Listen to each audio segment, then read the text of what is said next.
Next case, the markets. Where are we? Check out the whole spectrum of the Dow 30. Still mostly green, and the Dow is still up 67 points. But that's about half of its gain about an hour ago. I want to bring in Trump economic advisor Steve Calk is with us. Now, Steve, I want you to address this issue as a money guy. I know that you're a Trump guy, but you're also a money guy as well. And I want you to address that side of things. We've had a series of forecasts that there is a crash coming for this stock market. Do you put anything into that? Well, look, I think we've said for a while that there's absolutely an economic bubble happening here in the U.S. You know, we look at some of the models that have been forecasted, and it's so funny. I look at one of the most recent ones, the Penn Wharton budget model. Ken Smetters, his model alone, as one of the chief architects, he said that all models are wrong. And I think as we look at the different options that this campaign and this election will represent, and we look at that model specifically, we understand that Mrs. Clinton's model represents slow economic growth, reducing GDP, and it's all driven by negative incentives. Whereas Donald Trump's plan shows up to 4% GDP growth, 25 million new jobs added, $2.4 trillion of positive revenue offsets by rolling back unnecessary deregulation. It's revenue neutral. It'll ultimately pay down the debt, but it's driven by what drives all Americans, that entrepreneurial spirit of positive incentives. Okay. The one thing that the model doesn't really account for are the behavioral variables that make America great, that drive American business. That is what we call our American spirit.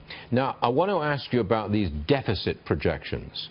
Sure. Various economists have taken a look at the Trump plan, and they said it will add literally trillions to our national debt. I know you're laughing. There's the headline. Clinton's plans might add billions to the debt. Trump's could add trillions. That's the Washington Post. Now, I know you're laughing here, but what do you make of this? I mean, would Trump's plan... You obviously don't think that Trump's plan would add trillions to the debt, so why is the Washington Post wrong? So I'm not laughing at it. I'm actually sad about it. I'm smiling because of the disingenuous nature of not actually doing the math. We talk about tax, lowering taxes and the incentive that provides. We talk about trade, renegotiating bad trade deals for the American benefit. We talk about rolling back unnecessary deregulation and show how nearly $3 trillion of additional benefit can be found by that. And then last and most importantly, we talk about unleashing American energy. The simple fact of the matter is, and I think you know this probably better than anyone, you can't keep doing the same thing over and over and expect different results.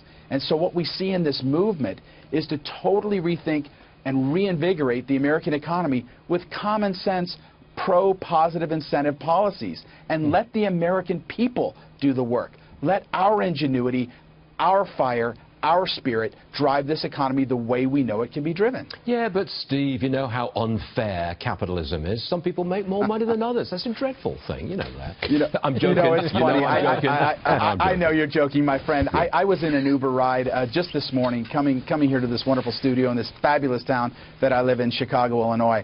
And I asked the Uber driver, I said, how long have you been doing this? And he said, I've been doing it about a year. Why are you doing it?